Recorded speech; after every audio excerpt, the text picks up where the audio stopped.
بسم الله الرحمن الرحيم سلام الله عليكم ورحمة الله تعالى وبركاته وعند وضياشة كحرا channel kan YouTube ka Ismail Aqila kusoo dhawaada barnaamij gaar ah oo aan kaga hadli doono insha Allah taala arday ka qalin jabisay jaamacadda Jobkey ee magaalada Muqdisho kuwaas oo gaarayay 900 arday ee maanta xafladooda lagu qabtay tiyaatarka qaranka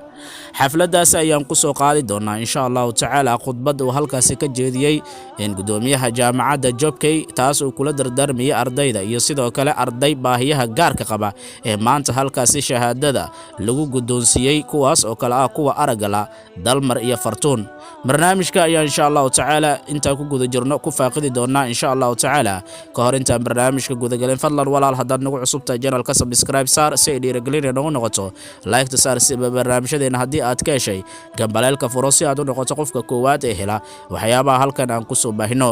barnaamijkeena ayaan guda galeynaa insha Allah taala sidaan hore idinkugu sheegay barnaamijka waxaan ku soo qaadan doonaa xaflad qalin jabin ah maanta tiyaatarka qaranka ay ku qabatay jaamacadda Jobkey taas ay ku qalin jabinayeen in ka badan 900 oo arday oo kuleedaha kala duwan ee jaamacadda Jobkey wax ka bartay waxaan awalan barnaamijka ku soo qaadan doonaa ama marka ugu horeysa barnaamijka aan idinkugu soo gudbin doonaa qayb ka mid ah khudbadda gudoomiyaha jaamacadda ahna madaxweynaha jaamacadaasi Professor Cabdicasiis Macalin Caagane taas oo ardayda kula dardaarmayay isla mar ahaantaana dhiirigelin uu ku sameeyay taas oo uu ku dhiirigelinayay in ay sii wataan heerarka kala duwan ee waxbarashadooda gaar ahaan takhasusiyada kuliyadaha ay soo waxbarteen khudbadda gudoomiyaha ayaa waxa ku xigi doona ardayda baahiyaha gaarka qaba gaar ahaan kuwooda aragala habka shahaadada loo gudoonsiyay ayaa inoo xigi doonta insha Allah taala barnaamijkeena intaas ayaan ku faaqidi doonaa marka ugu horeysa waxaan ku soo dhaweynayaa khudbadda gudoomiyaha jaamacadda Professor Cabdicasiis Macalin Caagane waxaana inoo xigi doona habka shahaado gudoonsiinta ee ardayda baahiyaha gaarka qaba ee maanta ka qalin jabiyay jaamacadda Jobkey Muqdisho horumarka bulsho ayaa asaas u tahay bulsho kastana waxaa laga fiiriyaa horumarkeeda inta aqoon-yahan ay leedahay inta ay soo saarto waxaan rajaynaynaa aqoon-yahanadan quruxda badan ee garaadka iyo akhlaaqda intaba isku darsaday in ay horseed u noqon doonaan in ay wax ka bedelaan horumarka dalkeenna iyo inay fikrado cusub iyo wax soo saar cusub insha Allah taala in la imaan doonaan waxaan markasta shaki aanan ku jirin in ardaydan aadka u tirada badan ee maanta qalin jibinaysa ee isugu jira kuliyadaha kala duwan ee jaamacadda ee 900 arday gaaraysa inay u baahan yihiin inay helaan wixii soo barteen meel ay ku abaalgarayaan isla markaasna ay helaan niyad dhis iyo shaqo abuur runtii waxaan rajaynaa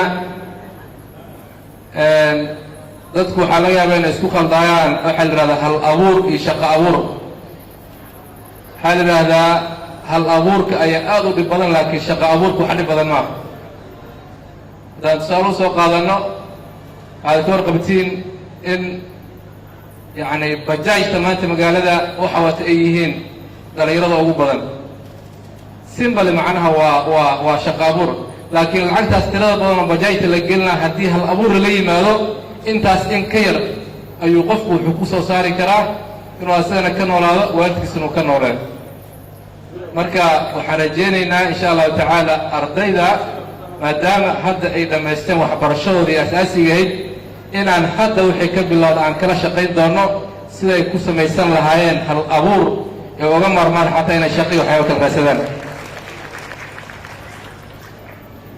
waxaan idinku dardaarmaynaa annaga mar haddii aad naga soo gudubteen dabcan gacan kale aad geli doontaan oo ah goobihii shaqada goobaha shaqada waxaan rabnaa dee in aan ka aragno wixii aan idin soo barnay meesha inay ka muuqdaan oo ay ugu muhiimsan tahay akhlaaqda qof akhlaaq leh marnaba shaqo ma waynaan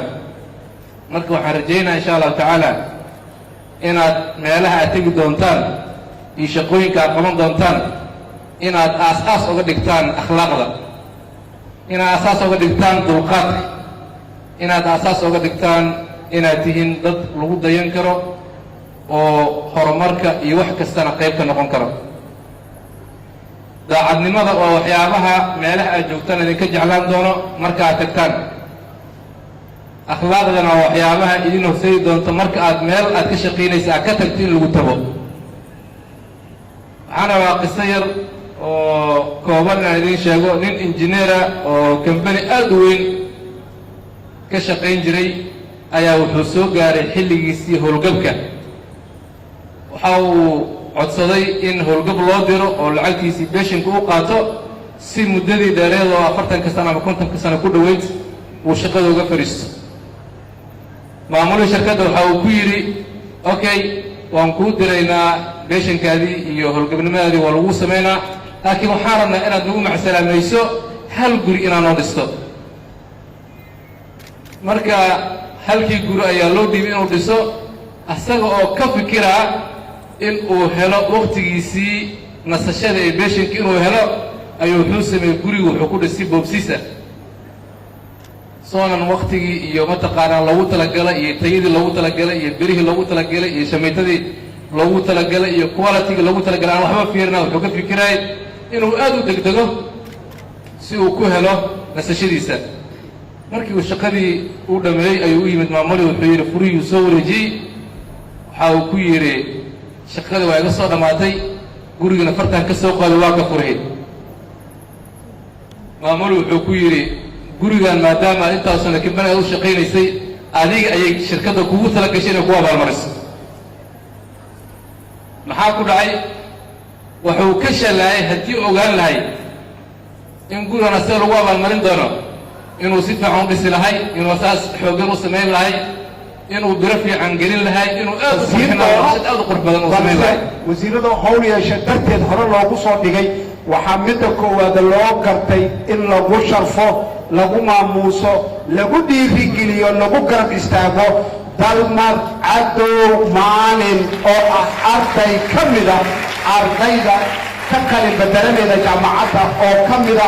dadka uu inoo sheegay dalmar inay naafo yihiin ayaa la guddoonsiinayaa madaxda oo wada jirta ayaana shahaadada guddoonsiinaysa sacbiga kan gacalin iyada sami dalmar aan ku soo dhawayno waa guulays sidoo kale waxaa shahaado iyana la guddoonsiinayaa fatuur axmed cali oo iyana ka mida guulaystayaasha aan ku faanayno ee iyana ka mida dadka naafada ah waxa uu dalmar waa haliyey waa lajab uu xabadka gelinayaa oo xabadka isgelinaya madaxda sarsare waa guulayste waa nin himilo leh waa fog yahay waan rajaynayaa himiladiisa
wasiirada madaxweynaha jaamacadda iyo agaasiga tacliinta sare ee wasaaradda waxbarashaduba ay ula taagan yihiin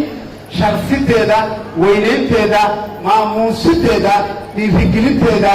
iyo guusha farxaddeeda inay kala qayb qaataan waxaa lagu sharfay oo shahaadada guddoonsiinaya agaasimaha tacliinta sare ee waahaga kuwaasi waxay ahaayeen gudoomiyaha jaamacadda jabka ee hadal jeedintiisa maanta xafladii ka dhacday tiyaatarka qaranka ee magaalada muqdisho